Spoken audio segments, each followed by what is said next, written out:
Once installed, MTC ChromaWarp can be accessed either from the Plugins menu or by clicking the corresponding icon in the Plugins panel.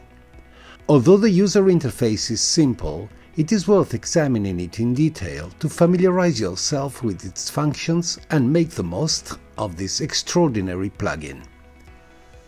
The color wheel immediately catches the eye.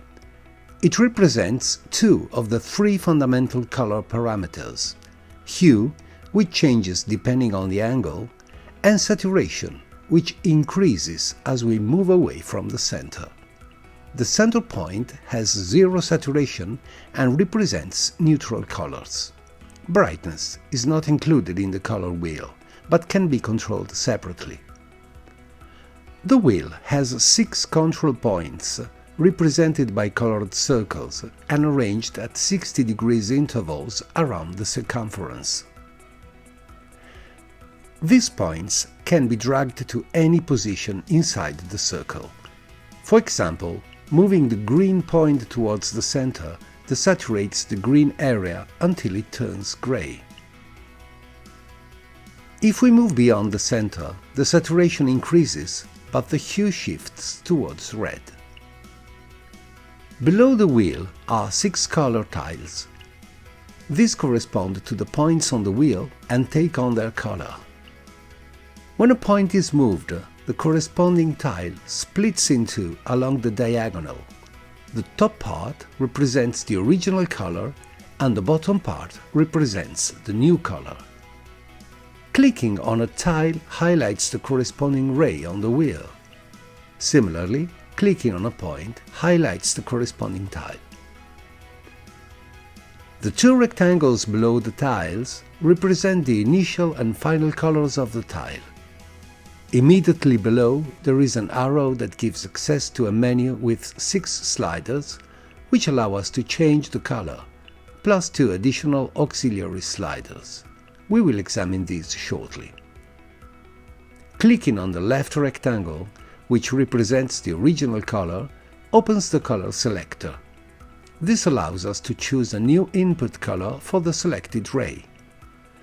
The same operation is performed by clicking on the right rectangle, but the new output color is chosen instead of an input color. Right-clicking on the right rectangle resets the modified color to its original value. At the top of the panel are 7 buttons, which we will analyze in sequence. The first button has a palette icon and is used to extract the prominent colors from the image. This works in the same way as the function of the same name in the hue saturation adjustment. After identifying the 6 most significant colors, it sets the rays of the wheel accordingly. Clicking on this button overwrites the existing settings. The second button has a plus sign inside the square and is used to create a new color lookup layer, effectively creating a new instance of the plugin. The values in the new panel are the default values. The third icon is a circular arrow that returns the color wheel and all settings to their default state. This also removes any manual anchor points, which we have not yet discussed. The fourth icon contains a small triangle and allows you to show or hide the color wheel if the panel takes up too much space on the monitor. The fifth icon is a viewfinder, and its function is linked to the presence of color samplers set in Photoshop.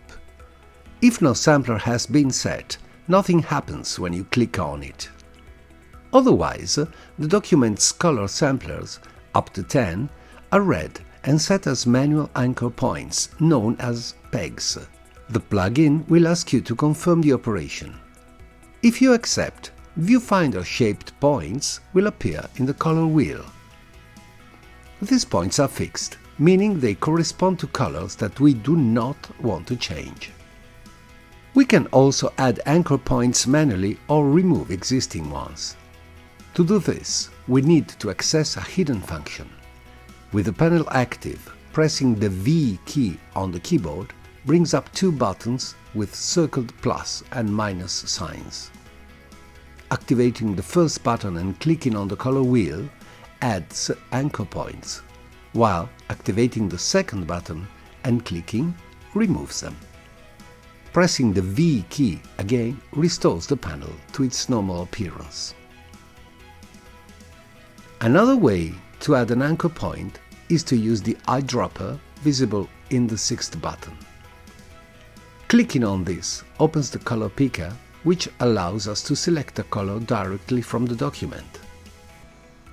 The last button is labeled Mask and can be used to show or hide the HSV qualifier panel, which allows you to implement selective masking.